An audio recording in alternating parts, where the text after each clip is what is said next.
Just relax. I love when I get like this visitors, and you're in here, you're like, honey, this is a different church. They said it was, it is. I like it, we may come back. That was funny. But here's the deal.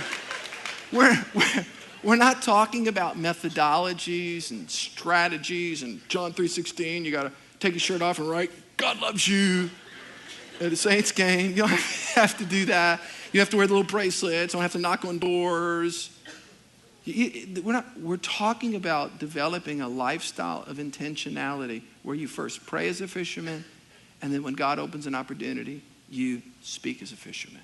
Are y'all with me? So everybody breathe in, breathe out. It's okay. Let me finish with this thought. When I gave my heart to Christ, it was about almost 22 years ago.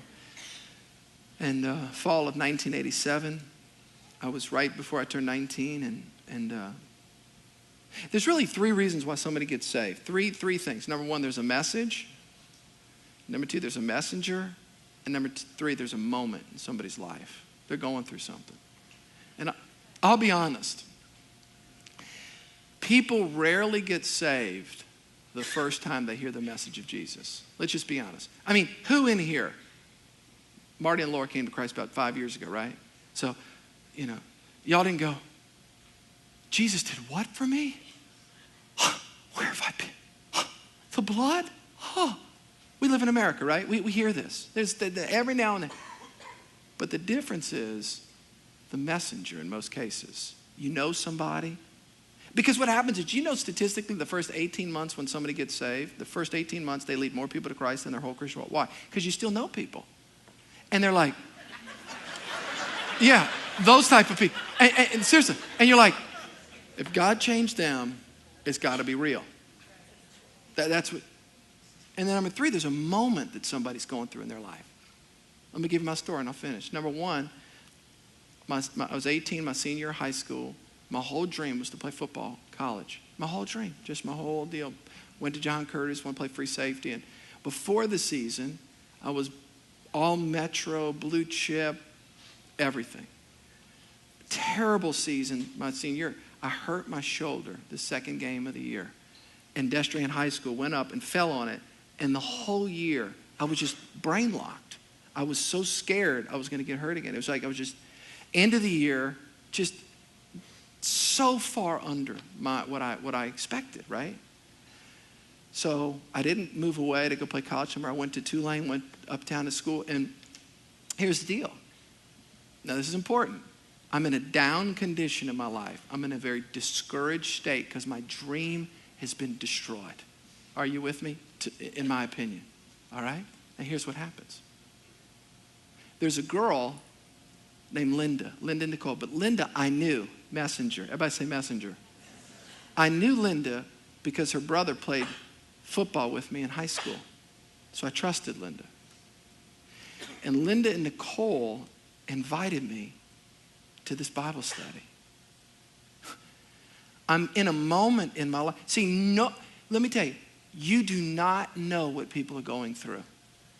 You don't know what marriage crisis they're going through. You don't know what they're going through emotionally, what depression they're fighting when they get up in the morning. You don't know what somebody's going through with their kids. You don't know what addictions they're fighting. And they're crying out. They're in a moment in their life. And what God does is, if you'll listen, you can be a messenger. And he'll tap you on the shoulder. And Linda and Nicole said, listen, I want to invite you to this Bible study. And I went in that night.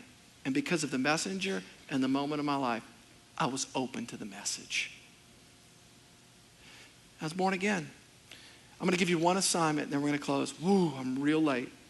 And because y'all, I'm going to pray, and y'all have to leave. Seriously, I really mean that. And please, 10-minute message, not 10-minute message. Take 10 minutes this week and write a letter. I'm going to ask you to write a letter to the person that shared Christ with you. Who fished for you? I wrote a letter to Linda and Nicole. I've seen Linda one time, and And then Nicole, she's a pediatrician. I think it's outside of Orlando. I think that's where she is. I've seen her 2 or 3 times. She's come to our church. And yesterday I sat down, I wrote a letter to Linda and Nicole.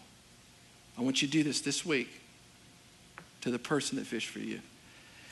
Dear Linda and Nicole, I want to personally thank both of you for having the courage to invite me to Bible study. You both took the time and went out of your way to invite me. It was at that Bible study that I received Christ and my life was forever changed. I'm a pastor now, and I'm married, and I have three children. I still live in the New Orleans area, and I wanted to write you to personally thank you for what you did in my life. I wish you could see my life now because you invited me. I want to ask you a question. How many of you in here have been personally touched by Christ in this church? Would you raise your hand? Okay, listen to me. Listen to me. If Linda and Nicole don't invite me to Bible study, then my life's not impacted, and neither is yours. How many people are waiting for you to invite them, and their whole world can change? Are you with me? Would you stand?